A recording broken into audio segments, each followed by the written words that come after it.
More English learning YouTube channel आपलोक स्वागतम जानाइছো मोर मरমৰ সাবস্ক্ৰাইবাৰ্স viewers আৰু ছাত্ৰ ছাত্ৰীসকল মই এইচএসপি ফাইনেল টেষ্ট 2021 অৰ্থাৎ গভৰ্ণমেণ্ট হায়াৰ সেকেন্ডাৰী স্কুলৰ যিখিনি ইংলিছৰ গ্ৰামাৰ সেইখিনি আপলোড দি আছো সো ইতিমধ্যে এই গ্ৰামাৰৰ দুটা ভিডিও দিয়া হৈছে সো আজি এই গ্ৰামাৰ সেকশনখিনি শেষ হৈ যাব সো আজি গ্ৰামাৰ হ'ব rewrite the following sentences as directed অৰ্থাৎ ডিৰেকশন অনুসৰি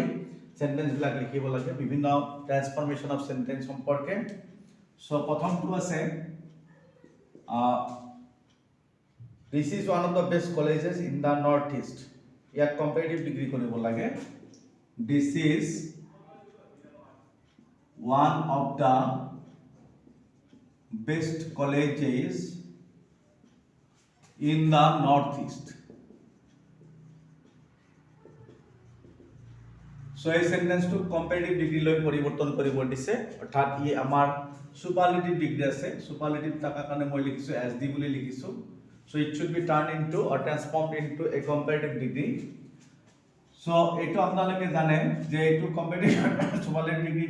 one of the best college অৰ্থাৎ কোৱা হয় this is the best college so best college বিলাকৰ ভিতৰত অন্যতম বুলি কোৱা হৈছে আৰু সেইকাৰণে এনেকুৱা সেন্টেন্সক যদি আমি কম্পাৰেটিভ কৰো তেতিয়া আমি কি লিখিব লাগিব দেনৰ টু ইউজ আহিবই হয় দেনৰ টু ইউজ আহিবই লগতে কি কৰিব লাগিব আমি যে কম্পাৰেটিভ কৰতে দেন এনি আদাৰ লিখিছিলো সেই এনি আদাৰ লিখিব নোৱাৰিম কাৰণ মানে আটাইতকৈ ভাল কলেজ বিলাকৰ ভিতৰত অন্যতম বুলি কোৱা হৈছে গতিকে বেছিভাগ ভাল কলেজতকৈ এইখন ভাল কলেজ বুলি আমি ক'ব লাগিব তেতিয়া এই কম্পারেটিভ ডিগ্ৰীত মিনিং চেঞ্জ নোহাকে কম্পাৰেটিভ ডিগ্ৰীলৈ পৰিৱৰ্তন হ'ব So কি লিখিম this is one of the best colleges in the northeast this is better than কি লিখিম this is better than এবাৰ লিখিব লাগিব most of the colleges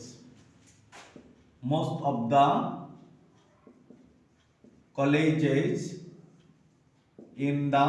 northeast so এই কম্পারেটিভ ডিগ্রি হৈ গল সিডি লিখিম so কোৱেশ্চনত অকল কম্পাৰেটিভে কৰিবলৈ দিছে কিন্তু মই আৰু এটা সেন্টেন্স লিখি দিম অৰ্থাৎ ইয়াৰ পজিটিভ কৰি লিখি হ'ব এটা একেলগে লিখি দিছো আপোনালোকে চাব পাৰিব সো এনেকুৱা সেন্টেন্স অফ পজিটিভ ডিগ্ৰি কৰিবলৈ হলে ভেৰি ফিউ ৰে আৰম্ভ কৰিব লাগে সো ভেৰি ফিউ কলেজেস এই গোটেইখিনি আগত আহিব ইয়াৰ পৰা very few colleges in the north east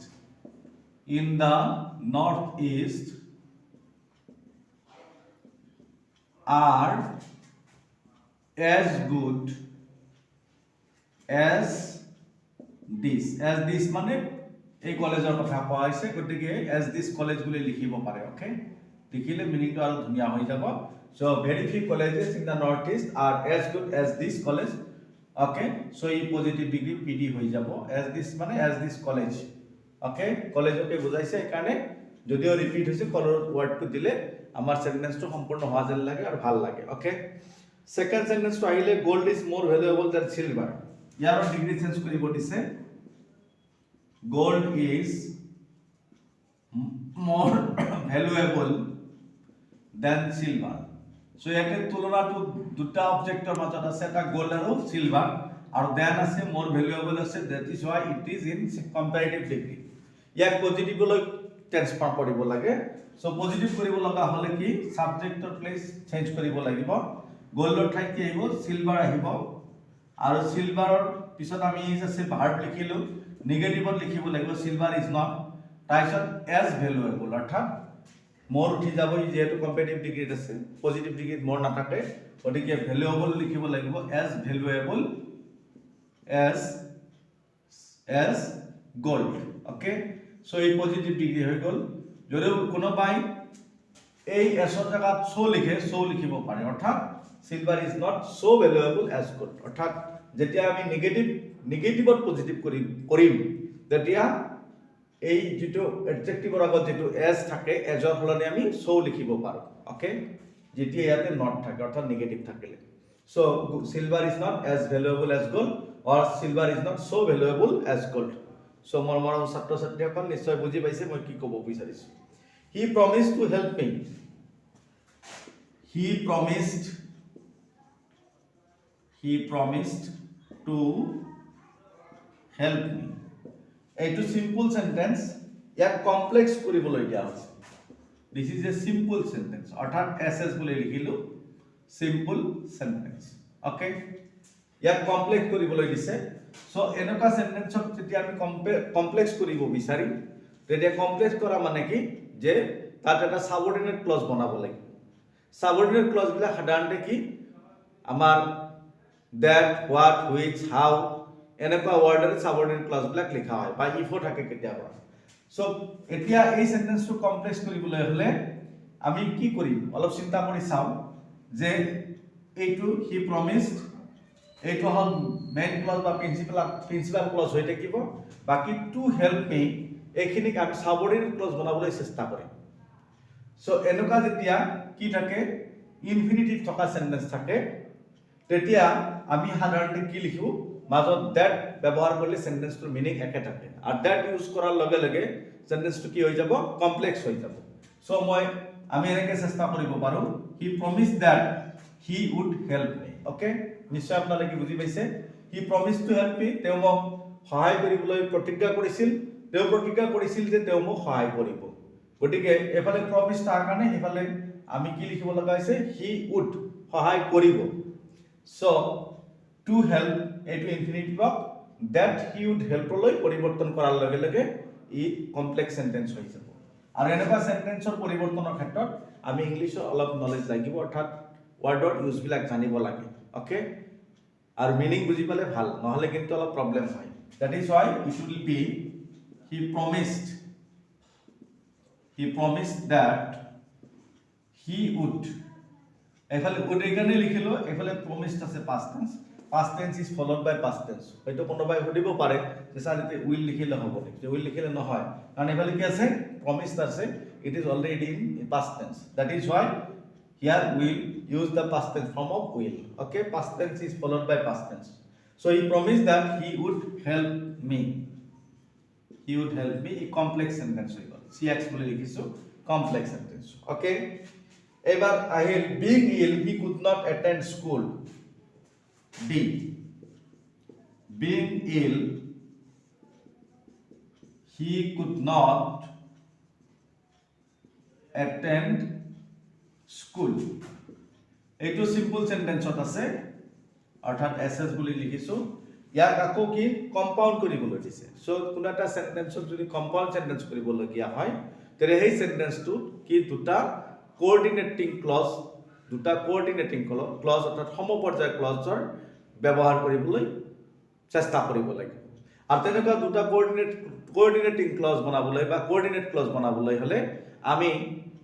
সেই সেন্টেন্সটোত কোঅৰ্ডিনেটিং কনজাংশন ব্যৱহাৰ কৰিব লাগে আৰু কোঅৰ্ডিনেটিং কনজাংশন বুলি কোৱাৰ লগে লগে and but or either or neither nor এইবিলাক হল কোঅৰ্ডিনেটিং কনজাংশন ইয়াৰে যি কনজাংশন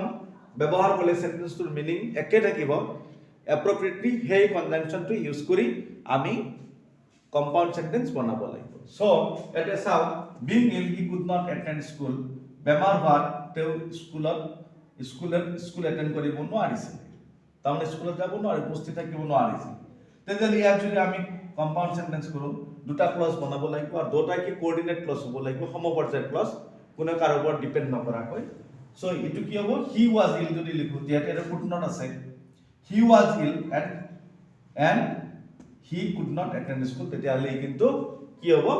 কম্পাউন্ড সেন্টেন্স হৈ যাব অৰ্থাৎ তেওঁ বেমাৰ হোৱাত তেওঁ স্কুল এটেন্ড কৰিব নোৱাৰিছিল তেওঁ বেমাৰ আছিল আৰু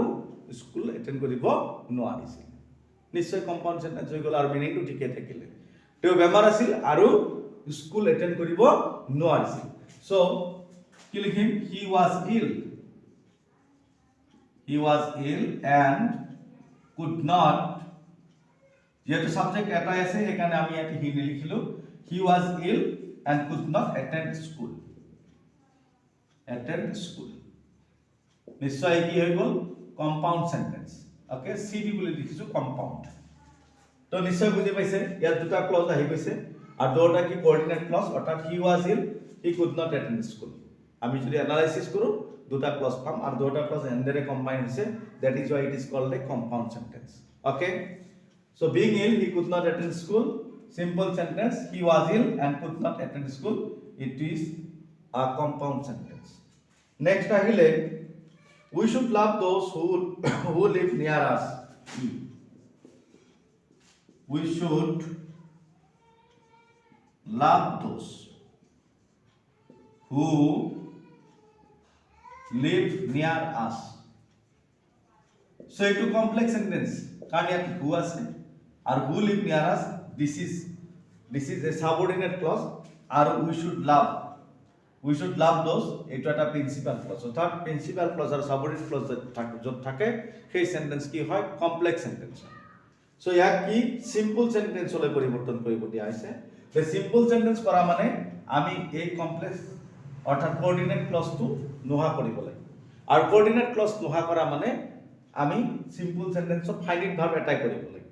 আৰ এটা যেতিয়া ফাইনাইট ভাৰ্ব কৰিব পাৰিম মিনিং ঠিকে ৰাখি, তেতিয়া হেতু সিম্পল সেন্টেন্স হ'ব। অৰ্থাৎ ইয়াতে কোৱা হৈছে we should love those who live near us, অৰ্থাৎ যিসকল আমাৰ কাষত থাকে আমি তেওঁলোকক ভাল পোৱা উচিত। গতিকে এই সেন্টেন্সটো আমি সৰল বাক্যক সিম্পলত কি ক'ব পাৰো, আমাৰ কাষত থাকে বা আমাৰ ওচৰত থাকে মানে তেওঁলোক আমাৰ ওচৰ চুবুৰীয়া। আৰু ইংলিছত এটোকে আমি কি ক'ম, নেইবাৰ্স। বুজি পাইছে নে? গতিকে আমি আমাৰ ওচৰ চুবুৰীয়াক ভাল পাব লাগে। গতিকে কি হ'ব, we should love our neighbors. একেবাৰে simple, we should love our neighbors, very simple. গতিকে we should love হল ইয়াৰে ফাইনাইট ভাৰ্ব, অৰ্থাৎ এটাই ফাইনাইট ভাৰ্ব থাকিব লাগিব।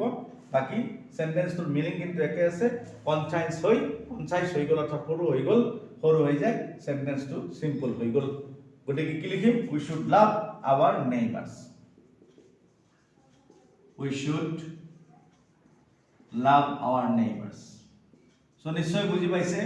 সেন্টেন্স বিলাকৰ পৰিৱৰ্তন কেনেকুৱা হৈ আছে। So it is simple sentence SS বলে লিখিছো। So we should love our neighbors. We should love those who live near us. যিসকল আমাৰ ওচৰত থাকে তেওঁলোকক আমি ভাল পোৱা উচিত। গতিকে আমি আমাৰ নেইবাৰক ভাল পোৱা উচিত। We should love our neighbors. So নিশ্চয় গোটেই চেঞ্জ বিলাক বুজি পাইছে, অৰ্থাৎ ডিগ্ৰী চেঞ্জ আহিছে, সিম্পল কম্পাউণ্ড কমপ্লেক্সৰ চেঞ্জ আহিছে। এবাৰ আকৌ বেলেগ সেন্টেন্স আছে। সো বৰ্ডৰ স্পেচ কম থকাৰ কাৰণে মই এখিনি মুছি দিছো। নেক্সট মই আৰম্ভ কৰিম। সো এই সেন্টেন্স কিটা মই আপোনালোকক এবাৰ মাতি দিছো। This is one of the best colleges in the northeast. It hall superlative degree. Your competitive degree all this is better than most of the colleges in the northeast. Ako your positive degree all very few colleges in the northeast are as good as this college. Okay, positive degree. Taishat gold is more valuable than silver. So silver is not as valuable as gold. Again, he promised to help me. He promised that he would help me. Being ill, he could not attend school. He was ill and could not attend school. Okay. Next, we should love those who live near us. We should love our neighbors. So, eketa sentence আপোনালোকে বুজি পালে। মই explain কৰি লিখি আপোনালোকক বুজাই দিছো। So, মোৰ মৰৰ ছাত্ৰ ছাত্ৰীসকল আগন্তুক HSLC বা HS এক্সামত এই গ্ৰামাৰ বিলাক নিশ্চয় আপোনালোকৰ কাৰণে বহুত উপকাৰী হ'ব আৰু পৰীক্ষাৰ কাৰণে বহুত ইম্পৰ্টেন্ট হয়। আৰু পেপাৰৰ পৰা কৰি আছো, কোৱেশ্চন পেপাৰৰ পৰা পৰীক্ষাত আহি থাকে। সো এবাৰ F নম্বৰত কোৱেশ্চন আছে, এভৰিবডি নোজ হিম। এভৰিবডি নোজ হিম, এইটো এটা অ্যাসাৰ্টিভ সেন্টেন্স। অৰ্থাৎ এস বুলি লিখিছো, অ্যাসাৰ্টিভ সেন্টেন্স। ইয়াক কি কৰিবলৈ দিছে, ইন্টাৰগেটিভলৈ চেঞ্জ কৰিব দিছে, but we can not change its meaning. আমি ইয়াৰ মিনিং চেঞ্জ কৰিব নোৱাৰো। অৰ্থাৎ সকলোৱে তেওঁক চিনি পায় বা প্ৰত্যেকে তেওঁক চিনি পায়। ইয়াক ইন্টাৰগেটিভ কৰিলে কি লিখিব লাগিব, তেওঁকনো কোনে চিনি নাপায়। তেওঁকনো কোনে চিনি নাপায় বুলি কোৱাৰ এনসাৰটো কি হ'ব, এভৰিবডি নোজ হিম। গতিকে এনেকুৱা এভৰিবডি নবডি থকা সেন্টেন্সক ইন্টাৰগেটিভ কৰিলে আমি সাধাৰণতে হু ব্যৱহাৰ কৰোঁ।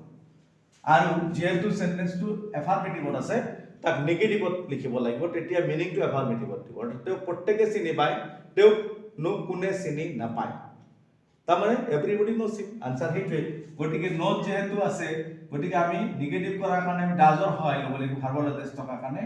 তাৰপিছত নোজটো কি হৈ যাব, ন হ'ব। So who does not know him, নিশ্চয় বুজি পাইছে, ই ইন্টাৰগেটিভ হৈ গ'ল, interrogative sentence. That is why the meaning here is unchanged. আৰু এইবিলাকক ইন্টাৰচেঞ্জ অফ সেন্টেন্সেস বুলি কোৱা হয়। অৰ্থাৎ মিনিং চেঞ্জ নহয়, কিন্তু সেন্টেন্সৰ প্যাটাৰ্ন বিলাক চেঞ্জ হৈ যায়। So everybody knows him, who does not know him. এবার জিত আছে when can their glory fade, when can their glory fade, both important sentence are Alfred traditional লেখা the church of the light ব্রিগেডের একটা দুনিয়া sentence okay when can their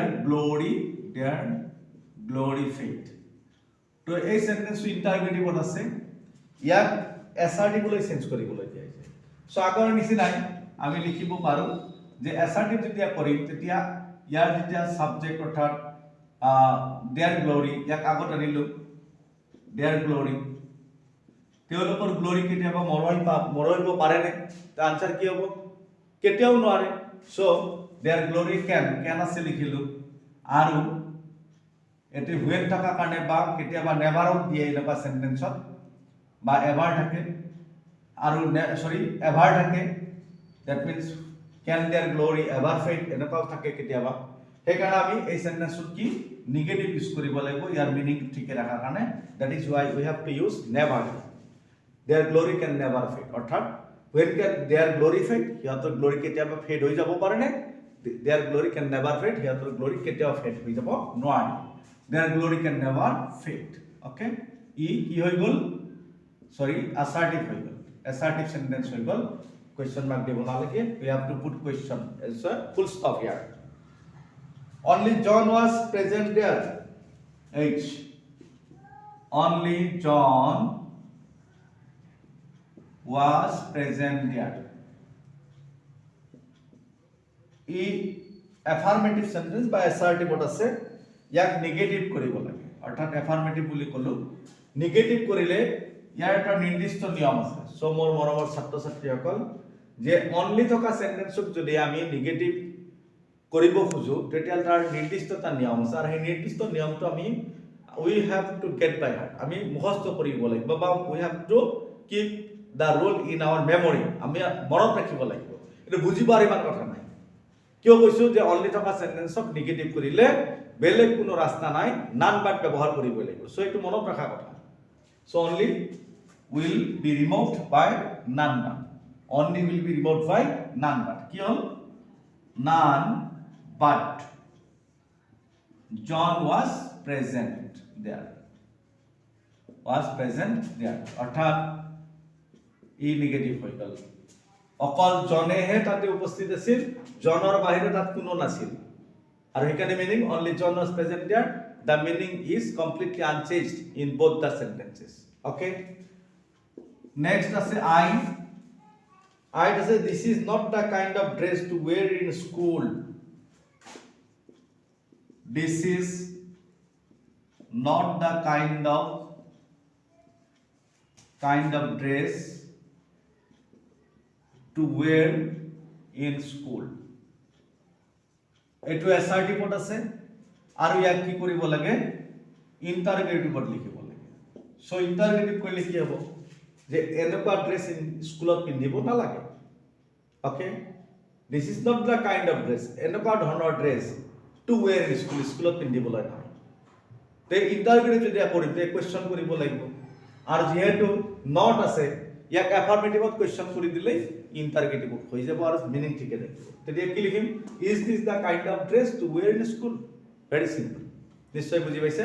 সেন্টেন্সটো যেহেতু নেগেটিভত আছে ওতে এফাৰ্মেটিভত ইয়াক কোৱেশ্চন কৰিব লাগে কৰাৰ লগে লগে ইন্টাৰগেটিভ হ'ব ইয়াৰ মিনিংটো ইনটেক্ট থাকিব বা আনচেঞ্জ হৈ থাকিব so the answer is this the kind of dress to wear in school এইটো ইন্টাৰগেটিভ হৈ গল অৰ্থাৎ is this the kind of dress to wear in school অৰ্থাৎ এনেকুৱা ড্ৰেছ স্কুলত পিন্ধিব পাৰি নে তেতিয়া আনসার কি this is not the kind of dress to wear in school এনেকুৱা ড্ৰেছ স্কুলত পিন্ধিব নোৱাৰে last one he left no plane untried j he left no plane untried so ই নেগেটিভত আছে ইয়াক এফাৰ্মেটিভ কৰিব লাগে সো এনেকুৱা সেন্টেন্সক এফাৰ্মেটিভ কৰিবলৈ হলে অলপ মই আগতে যেনেকৈ অনলি থাকিলে নান বাট লিখিব লাগে বুলি ক'লো মুখস্থ ৰাখিব লাগে তে এই সেন্টেন্সটো বুজি পোৱাতকে কি আমাৰ মুখস্থ থাকিলে বেছি ভাল ইয়াতে লেফট ৱাৰ্ডটো মাজতে এনে আহি যায় মিনিংটো ঠিকই ৰাখাৰ কাৰণে সো মই ক'ব বিচাৰিম আৰু এই ৱাৰ্ড যেটো আছে আনটাইড ইয়াৰ অপজিটটো লিখিব লাগিব আৰু এইটোৱে হ'ব এই সেন্টেন্সটো মেক ভাৰ্ব লেফটটো গুচি যাব বাৰু কি লিখিব আৰু এই নো টাইপ এফাৰ্মেটিভৰ হ'লে কি লিখিব লাগে এভৰি লিখিব লাগে সো প্লেন আছে লিখি দিলো এবাৰ সাবজেক্টটো লিখি থৈছে গতিকে এবাৰ কি লিখিম সাবজেক্টৰ পিছত ভাৰ্ব লিখিব লাগিব আৰু ভাৰ্বটো হ'ল আনটাইড কিন্তু আনটাইড ইয়াতে লিখিলে নহ'ব কাৰণ ই নিগেটিভতে আনটাইড আছে গতিকে পজিটিভত বা এফাৰ্মেটিভত কি হ'ব এইটো ট্ৰাই হ'ব আৰু পাষ্ট টেন্সত আছে ই এইটো লেফটটো পাষ্ট টেন্সত আছে নিশ্চয় ভাৰ্বটো ইয়াতে পাষ্ট টেন্সত ইউজ কৰিব লাগিব ই ইয়াতে পাষ্ট পাৰ্টিসিপলত আছিল সো হি ট্ৰাইড কি লিখিব লাগিব হি ট্ৰাইড এভৰিথিং সো চাওক মই কেনেকৈ বুজাইছো লেফটটো নিজে নিজে গুচি যাব ইয়াক আনিব নালাগে এফাৰ্মেটিভত ওকে নো ঠাইত এভৰি আহিব পজিটিভ বা এফাৰ্মেটিভ নো থাকিলে বা অল থাকিলে এভৰি লিখিব লাগে প্লেন আছে লিখি দিছো আৰু ইয়াৰ যেটো ভাৰ্ব লাষ্টৰ ফালে গৈছে ই পাষ্ট পাৰ্টিসিপলত আছে লেফট আছে মানে ই পাষ্ট ইনডিফিনিটত আছে আৰু সেই কাৰণে এই ভাৰ্বটো কি কৰিব লাগিব অপজিট ৱৰ্ড দি পাষ্ট টেন্সত ইউজ কৰিব লাগিব কৰাৰ লগে লগে আমাৰ সেন্টেন্সটো এফাৰ্মেটিভ হ'ব আৰু দুটা সেন্টেন্সৰ মিনিং একেই থাকিব অৰ্থাৎ নেগেটিভত যি মিনিং কৰিছিল এফাৰ্মেটিভতো সেই একেই মিনিং থাকিব অৰ্থাৎ he left no plane untied he কোনো প্লেনে চেষ্টা নকৰাকে এৰা নাছিল ওকে আৰু ইয়াৰ অৰ্থটো হ'ল তেওঁ প্ৰত্যেকটো প্লেনেই চেষ্টা কৰিছিল তেতিয়ালে অৰ্থটো একেই হ'ল সো মৰমৰ সাবস্ক্ৰাইবাৰ্ছ ভিউৱাৰ্ছ আৰু ছাত্ৰ ছাত্ৰীসকল নিশ্চয় আজি যিকেইটা সেন্টেন্স আপোনালোকক আপলোড দিলো ডু এছ ডিৰেক্টেটৰ বিভিন্ন ট্ৰান্সফৰমেশন অফ সেন্টেন্সৰ নিশ্চয় ভালকে বুজি পাইছে বুজি নোপোৱাৰ কোনো কাৰণ নাই সো আৰু যদি অসুবিধা পায় বাৰে বাৰে চাই ল'ব বুজি পাব আৰু যদি প্ৰবলেম আছে তাৰ পিছতো মই কমেন্ট কৰি জনাব মই আৰু এক্সপ্লেইন কৰি আৰু আপোনালোকক ভিডিও আগবঢ়াম গতিকে মই সদায় আপোনালোকৰ ওচৰত কৃতজ্ঞ যে আপোনালোকে মোৰ ভিডিওবিলাক চাই মোক আপোনালোকে সদায় উৎসাহিত কৰে আৰু সেই কাৰণে মই আপোনালোকক ধন্যবাদ জ্ঞাপন কৰি আজি মোৰ ভিডিওটো এইখিনিতে শেষ কৰিলোঁ